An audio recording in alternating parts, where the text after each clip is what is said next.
ఉయ్యాలవాడ నరసింహారెడ్డి ఈ పేరు చాలా మంది విని ఉంటారు. అయితే ఆయన గురించి చాలా తక్కువ మంది మాత్రమే తెలుసుకుని ఉంటారు.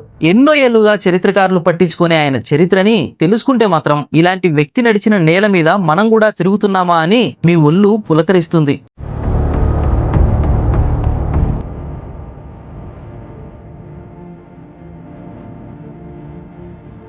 ఒక సాధారణమైన వ్యక్తి, ఆయనేం రాజు కాదు, కేవలం పింఛన్దారుడైన పాలెగాడు మాత్రమే. అలాంటి వ్యక్తి ఏకంగా బ్రిటిష్ వారిపైనే తిరుగుబాటు చేశాడు. అగ్రవర్ణ బడుగు బలహీన వర్గాల పీడిత ప్రజలు సుమారు 10,000 మంది ఏకమై సైన్యంగా మారి తిరుగుబాటులో పాల్గొన్నారు. బ్రిటిష్ వారిని ముప్పు తిప్పులు పెట్టి 3 చెరువుల నీళ్లు తాగించి ఆఖరికి వారి చేతిలో బందీ అయ్యి పట్టపగలే ప్రజల సమక్షంలో బహిరంగంగా ఉరితీయబడి 1 కాదు 2 కాదు 30 సంవత్సరాలు ఆయన తలని కోవెలకుంట్ల ఊరు వాకిలికి వేలాడదీశారంటే ఆయన ఎంతలా బ్రిటిష్ వారిని భయపెట్టి ఉండాలి, ఎంతమంది ప్రజలని ప్రభావితం చేసి ఉండాలి. అలాంటి వ్యక్తి పుట్టి పెరిగిన ప్రాంతానికే మనం వెళ్తున్నాం. అదే ఉయ్యాలవాడ. ఆయన గురించి పూర్తి చరిత్రని ఇప్పుడు మనం తెలుసుకోబోతున్నాం. వీడియోలోకి వెళ్లే ముందు మన కడప రిపోర్టర్ ఛానల్ ని సబ్స్క్రైబ్ చేసుకోండి. అలాగే ఇన్స్టా పేజీని ఫాలో చేసి మీ ఫ్రెండ్స్ అండ్ ఫ్యామిలీకి షేర్ చేయండి. ఇప్పుడు వీడియోలోకి వెళ్తే, చూస్తున్నారు కదా, ఇది ఒకప్పటి కడప జిల్లా, ఇప్పటి నంద్యాల జిల్లాలోని ఉయ్యాలవాడ మండలం రూపనగుడి గ్రామం. ఇదే నరసింహారెడ్డి పుట్టి పెరిగిన గ్రామం. ఆయన ఇల్లు కూడా ఇక్కడే ఉంది. ఇదిగో ఇదే నరసింహారెడ్డి ఇల్లు.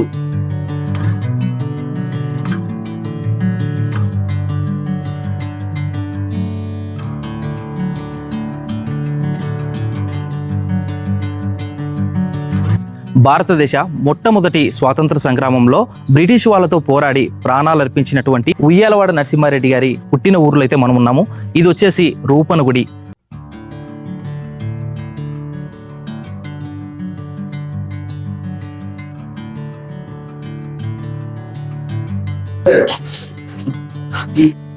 ఇది వచ్చేసి ఉయ్యాలవాడ నరసింహారెడ్డి గారి 4వ తరం వారసులైనటువంటి కర్ణాటి ప్రభాకర్ రెడ్డి గారు. ఇక్కడ వాళ్ళ వారసులు ఉన్నారు, ఒకసారి వెళ్ళి మాట్లాడదాం. నమస్తే సార్, నా పేరు ప్రసాద్ సార్, కడప నుంచి వస్తున్నాను. కడప రిపోర్టర్ అనే యూట్యూబ్ ఛానల్ నుంచి వస్తున్నాము. ఉయ్యాలవాడ నరసింహారెడ్డి గారి గొప్పతనాన్ని చదివి తెలుసుకొని ఒకప్పటి కడప జిల్లా వాసిగా గర్వపడుతూ ఇంత దూరం వచ్చినాం సార్. ఒకసారి ఆయన గురించి విశేషాలు ఏమన్నా ఉంటే మాతో పంచుకోవాల్సింది. నా పేరు ప్రభాకర్ రెడ్డి, రూపనగుడి గ్రామం. నరసింహారెడ్డి 4వ తరం వారసులందుకు మేము చాలా గర్వపడుతున్నాము. నరసింహారెడ్డి గారు వారిన కత్తి ఇదేనా? నరసింహారెడ్డి గారు యుద్ధంలో కొన్ని వందల తలకాయలు నడిపిన కత్తి ఇది. దీన్ని ఇంతవరకు కూడా మేము భద్రంగా దాచుకొని చూసుకుంటున్నాము. పుట్టింది పెరిగింది రూపనగుడి, చదివింది గుల్లగుర్తి. ఆయన చదివేటప్పుడు గోసాయి వెంకన్న, ఆయన మంత్రిగా చేసిన ఆయన గోసాయి వెంకన్న ఆయన ఈయనకు సహ విద్యార్థి. గుల్లగుర్తిలో ఒక టీచర్ దగ్గర చదువుకున్నాడు. తర్వాత ఒడ్డేవకుండా నొస్సం ఇక్కడ నుంచి తరిగిన తర్వాత నొస్సం వెళ్ళాడు. వాళ్ళ జయరాం రెడ్డి తాత వారసునిగా, ఆయనకు మగ సంతానం లేకపోతే నరసింహారెడ్డి గారిని వారసునిగా తీసుకున్నారు దత్తత. ఆయనకు రావాల్సిన జమీందారు కాబట్టి ఆయనకి ఇవ్వాల్సిన కప్పం బ్రిటిష్ వాళ్ళు ఇవ్వకపోతే అప్పుడు దాని మీద అటాక్ చేసినందుకు వాళ్ళు ఆ విధానంగా సృష్టించారు. వాళ్ళ తాతకు రావాల్సిన కప్పాన్ని నాకేమని పోయినాడు మాది అని. ఓకే,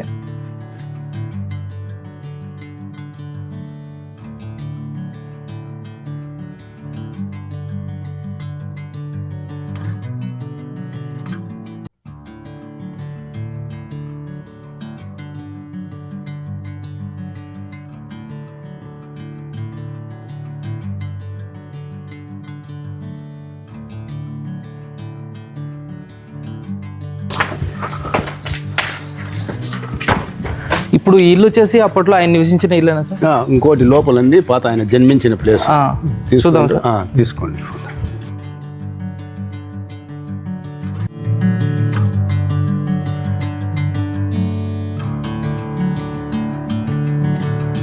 ఇది పూర్వం ఇక్కడే జన్మించింది ఆయన నరసింహారెడ్డి.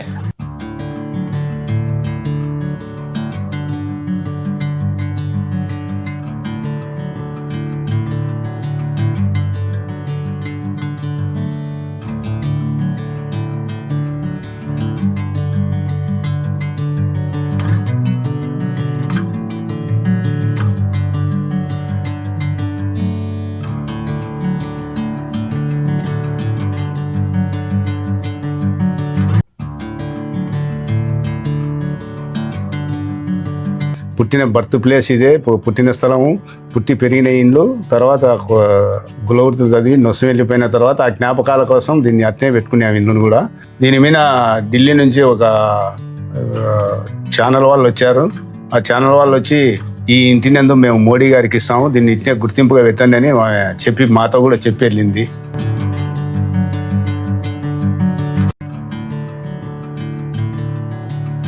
సార్ ఈ బుర్జు ఏంటి సార్? ఈ బుర్జు ఎందుకు ఉపయోగిస్తారు? బుర్జు ఇవి ఊరికి కోట అంటారు. దీనికి 4 బుర్జులు ఉన్నాయి. ఆ 4 బుర్జుల్లో ఎవరైనా బ్రిటిషర్లు సైన్యం అటాక్ చేస్తే ఫైరింగ్ చేసేదానికి ఆ హోల్స్ కూడా పెట్టిన బుర్జుల పై నుంచి ఇట్లా దాడి చేసేదానికి లోపల.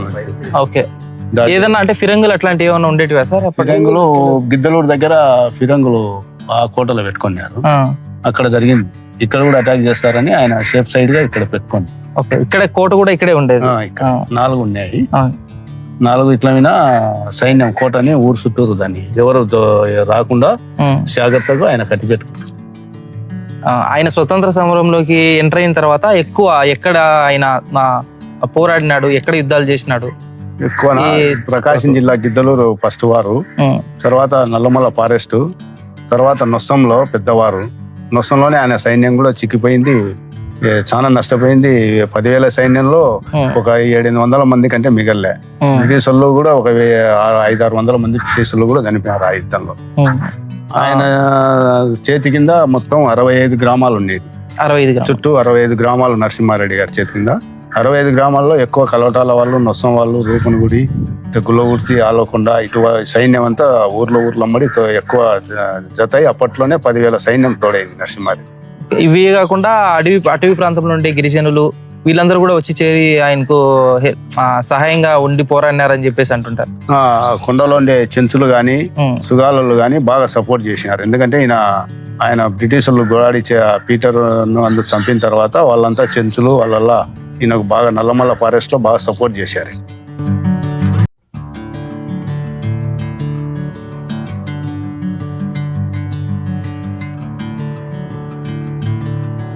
ఇప్పుడు మీరు చూస్తున్నారు కదా, ఇది ఉయ్యాలవాడ గ్రామం.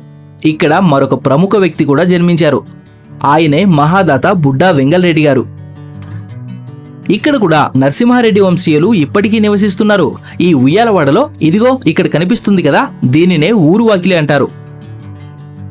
పూర్వం శత్రు సైన్యం, దివిటీ దొంగల బారి నుండి ప్రజలు తమను తాము కాపాడుకోవడానికి ఇలాంటి ఊరువాకిళ్లు నిర్మించుకున్నారట. ఇక్కడ ఎప్పుడూ యువకులు ఆయుధాలు పట్టుకుని కాపలా కాస్తూ ఉండేవాళ్ళట. ఇలాంటి ఊరువాకిళ్లు పూర్వపు కడప జిల్లాలోని పాత గ్రామాల్లో నేటికి చరిత్రకి ఆనవాళ్లుగా మనకు కనిపిస్తాయి. ఇదే నరసింహారెడ్డి వంశీయుల ఇల్లు.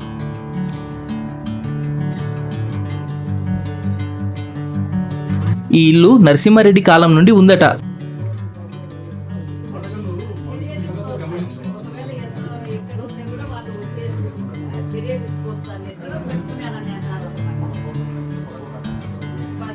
నరసింహారెడ్డి ఈ ఇంట్లో నివసించారని ఆయన వంశీయులు చెప్తున్నారు.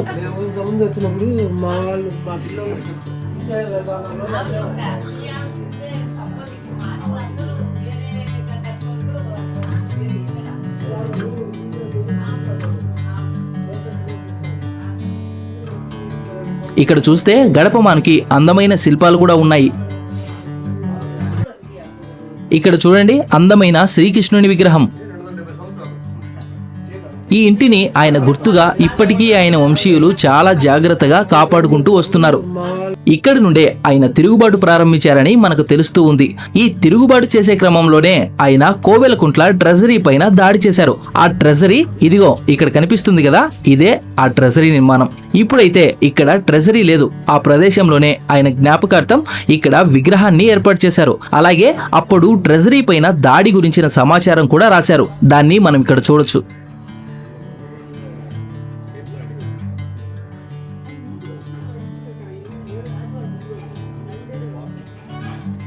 ఇప్పుడు మనం నిలబడిన స్థలము చారిత్రకంగా చాలా ప్రసిద్ధి చెందిన స్థలము.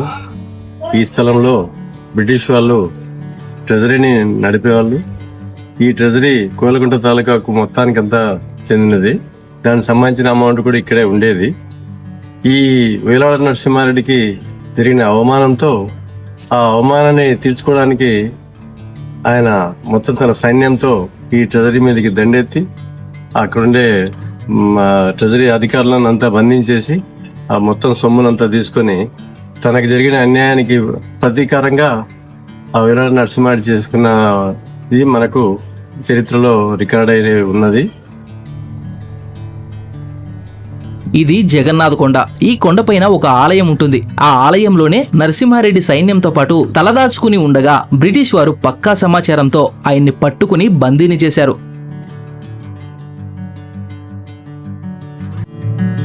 అప్పటి కడప జిల్లా కలెక్టర్ కాక్రేన్ సైన్యంతో మోహరించి కాల్పులు జరిపించారు.